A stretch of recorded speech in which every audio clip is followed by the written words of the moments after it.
Get ready, Staten Island. The Ferry Hawks are back at SIUH Community Park July 7th to the 12th for a 6-game series against the High Point Rockers. Tonight, first pitch is at 6:30. It's Thirsty Thursday with $5 Bud and Bud Light drafts. Friday, July 10th, first pitch is at 7 p.m. May the Force be with you on Star Wars Night with post-game kids glow around the bases with special lightsaber training packs. Visit ferryhawks.com now to lock in your seats.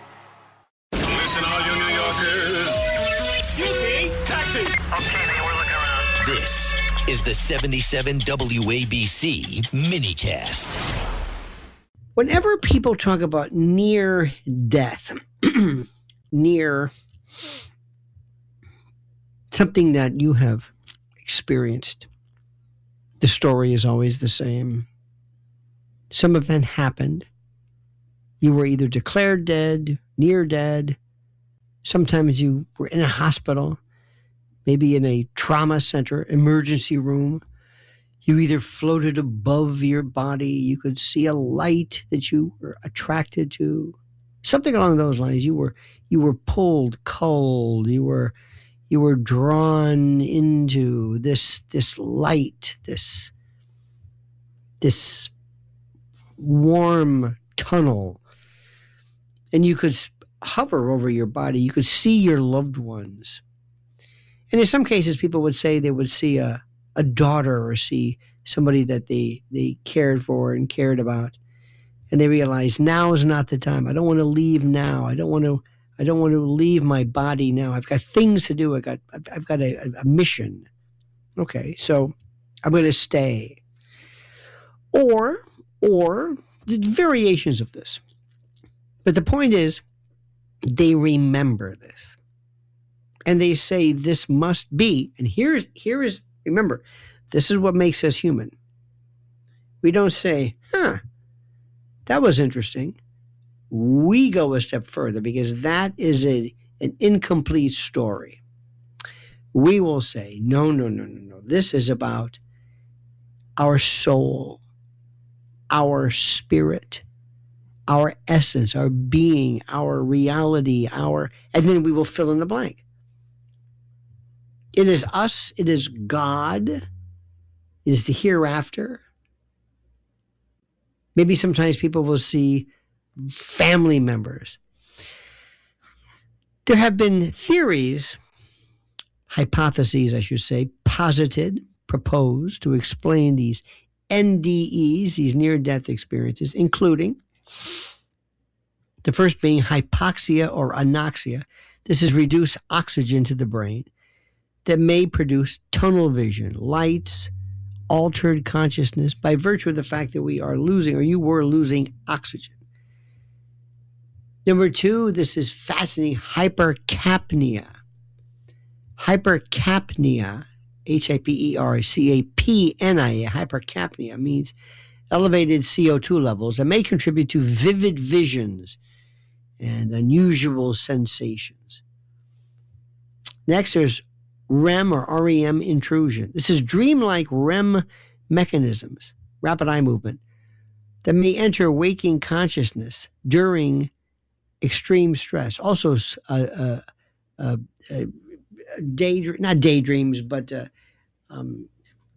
there's a word for it. When you have what am I saying? There's a dream, there's a consciousness. There's a word for it that escapes me now.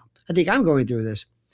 Then there's temporal lobe activity. This is where abnormal brain activity may produce kind of mystical experiences, presences, altered perceptions, or neurochemical surges, endorphins, and other neurotransmitters may create euphoria, vivid imagery, and detachment. Perhaps predictive brain theory. The brain constructs a coherent experience as sensory input collapses. Psychological defense. Maybe the mind may create comforting experiences when confronting imminent death. Terminal brain activity. Brief bursts of organized electrical activity near death could potentially contribute to conscious experience. That is so interesting. Quantum consciousness theories. Speculative, this is the Max Planck, this is the microtubules. Speculative proposals involving quantum processes, sometimes associated with, as I've said, neuronal microtubules. Look this up. This is a Penrose and others have this theory. And survival of consciousness theory. This is consciousness may exist independently of the brain with NDEs or near-death experiences, presenting maybe a real kind of a genuine glimpse of existence, maybe beyond bodily death. And the central mystery is this: no single hypothesis or theory explains every reported feature or aspect of NDEs, and particularly the combination of vivid consciousness and life reviews, my life passed in front of me. You hear this all the time. Out-of-body perceptions, encounters with deceased people, and the profound long-term psychological changes that many people experience. People say they are never, ever the same. There's a fascinating subject called translobe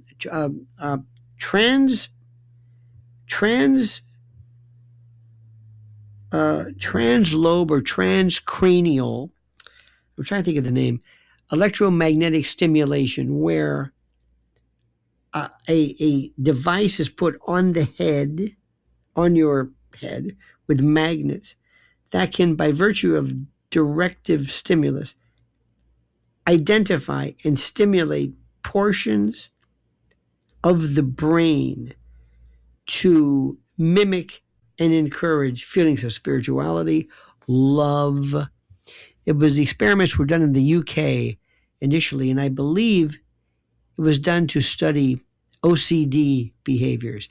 And this is one of the most fascinating of them all. This is one of those moments where I thought, whoa, because I remember I've had these moments where I've thought, it's almost like an inspiration.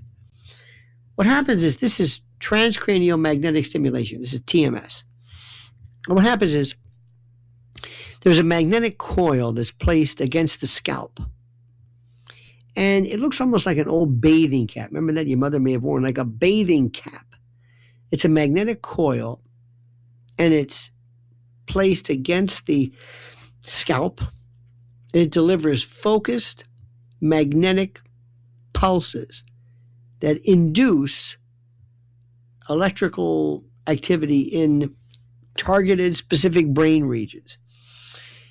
And it's called repetitive TMS or RTMS. This is repetitive transcranial magnetic stimulation.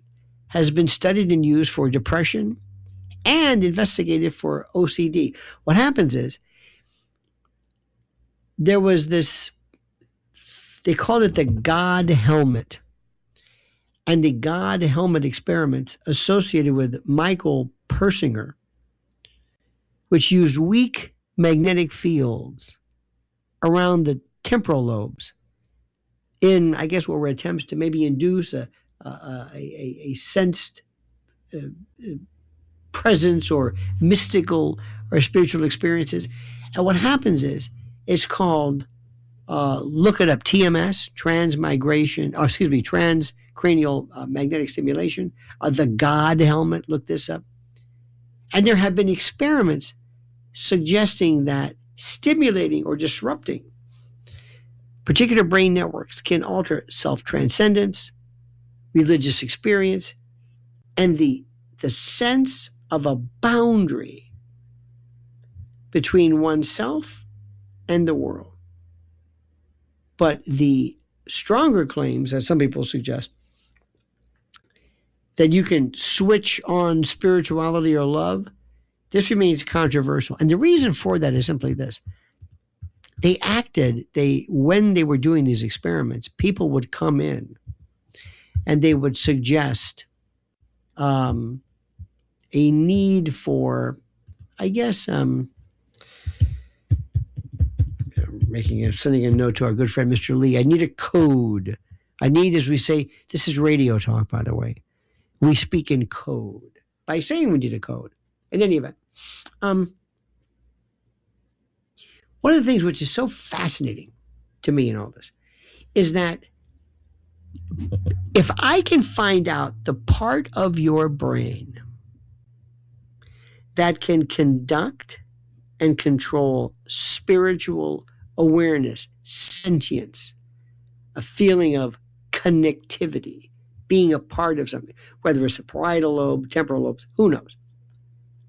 Can I artificially create, jumpstart, or maybe extinguish a faith you had? For example, let's say you go to a center and you say, listen, my faith in God has been, well, it's not what it used to be. Or my love for a spouse, or my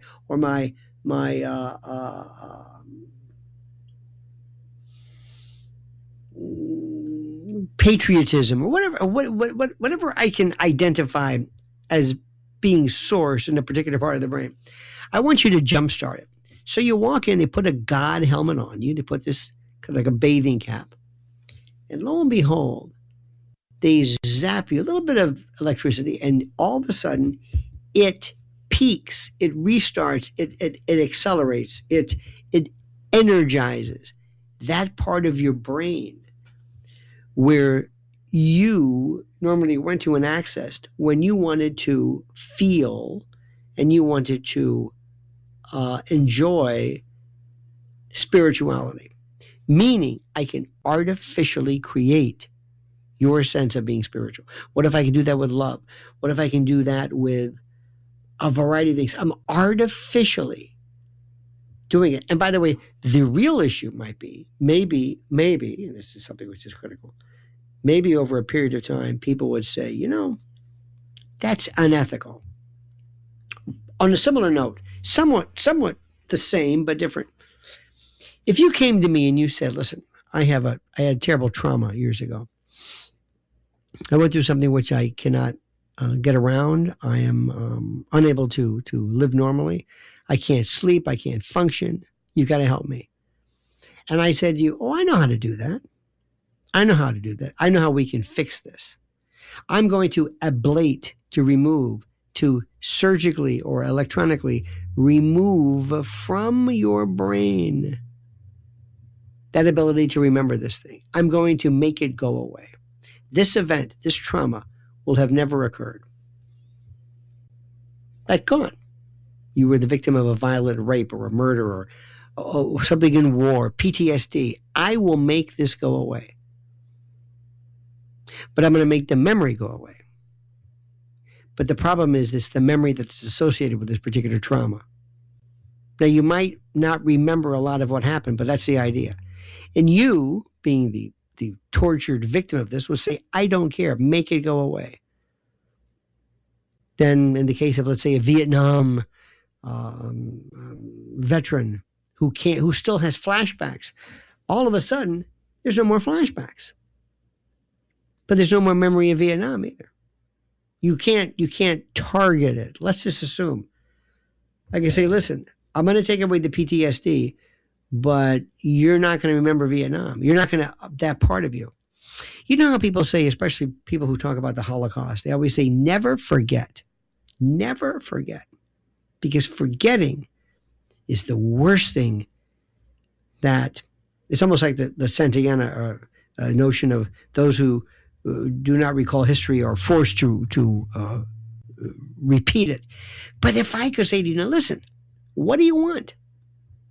Do you want me to get rid of this? Yes, but you're not going to remember anything about it. Fine.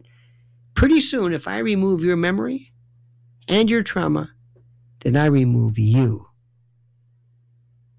And when you remove the collective history of a people or a person, even negative, you destroy and you redirect history.